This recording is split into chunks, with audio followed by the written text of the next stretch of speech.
तो हेलो दोस्तों, तो आज हम लोग बायोलॉजी के कुछ बेसिक्स क्वेश्चंस के बारे में जानेंगे। जैसा कि एक सिस्टर ने कमेंट किया था, तो बायोलॉजी के जनक जो है वो अरस्तु हैं। बायोलॉजी जो है वो ग्रीक भाषा के शब्द बायोस और लोगोस से बना हो, जिसका अर्थ होता है जीवन, और लोगोस का मतलब होता है अध्ययन। जीवन के बारे में जो अध्ययन हम करते हैं उसे बायोलॉजी कहते हैं। तो इसकी एक परिभाषा जैसे एक देख लीजिए कि विज्ञान की वह शाखा जिसमें जीवन और जीवित प्राणियों का अध्ययन किया जाता है, और जैसे उनकी संरचना के बारे में, उनके कार्य, उनका विकास, उनकी उत्पत्ति आदि चीज़ों के बारे में, तो वो बायोलॉजी कहलाता है। जैसे अगर हम पौधों का अध्ययन करते हैं तो उसके पादप विज्ञान बॉटनी कहते हैं, उनकी शाखा है। जानवरों का अध्ययन करते हैं तो उसे हम प्राणी विज्ञान जूलॉजी कहते हैं। जीन्स और अनुवांशिकता का अध्ययन करते हैं तो उसे हम जेनेटिक्स अनुवांशिकी कहते हैं। और जीवों और उनके पर्यावरण के बीच संबंधों का अध्ययन करते हैं तो उसे हम पारिस्थितिकी इकोलॉजी कहते हैं। तो उन्होंने कमेंट किया था कुछ बेसिक्स क्वेश्चंस, अगर मुझे आपको बायोलॉजी पढ़ाना तो वो शुरू से ऐसे पढ़ाना होगा। मैंने कुछ बेसिक्स क्वेश्चन जो है बायोलॉजी के लिखे हैं, वो मैं आपको बता देता हूँ, जो पेपर में पूछे जा सकते हैं, जो बेसिक्स में है। तो मानव शरीर का सबसे बड़ा अंग कौन सा होता है? वो होती है त्वचा।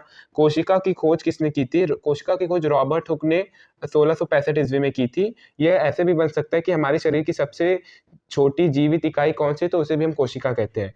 मानव शरीर में अग्नाशय किस तंत्र का भाग है? मानव शरीर में जो अग्नाशय जो है वो पाचन तंत्र का भाग है। कई लोग इसे श्वसन तंत्र पे लगा देते हैं। मनुष्यों के में सबसे बड़ी अंतःस्रावी ग्रंथि है, वो जो है थायराइड ग्रंथि होती है। कई लोग यकृत लगा देते हैं क्योंकि शरीर की सबसे बड़ी ग्रंथि जो है वो यकृत होती है, लेकिन अगर आपको अंतःस्रावी ग्रंथि कह दे तो वो थायराइड ग्रंथि है। पत्ती के किनारों पर किन फूलों के पौधों में अंकुर पैदा होता है? बायोफिल्म में। स्वाद का पता लगाने के लिए अभिग्राहक को क्या कहते हैं? अभिग्राहक रिस्पेटर्स। पौधों का नर जनन अंग होता है पुंकेसर। और वृषणों में कौन सा हार्मोन स्रावित होता है? टेस्टोस्टेरोन। मनुष्यों में गुणसूत्रों की संख्या जो होती है वो आप सबको पता होगी 46 होती है। जो बॉयज का सेक्स जिन है वो XY रहता है, और गर्ल्स का सेक्स जिन XX। निम्न में से कौन सा रक्त के थक्के जमने में मदद करता है? प्लेटलेट्स। पुष्पों का मादा जनन अंग क्या होता है? जायांक होता है। मस्तिष्क का कौन सा अंग सांस लेने को नियंत्रित करता है? मज्जा। कोशिका में राइबोसोम की खोज किसने की थी? जॉर्ज एमिल पेलाडे ने की थी। मनुष्यों में सामान्य श्वसन की प्रबलता कितनी होती है? 10 डेसिबल होती है। और यह एक वयस्क हृदय में का औसतन वजन कितना होता है? 300 ग्राम।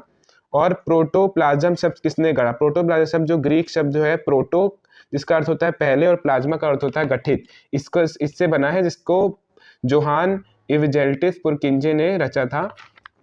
और आपसे एक क्वेश्चन है कि माँ के गर्भ में बच्चा किस माध्यम से अपना पोषण प्राप्त करता है? तो आप इसका आंसर जो है कमेंट में बताइएगा। Thank you.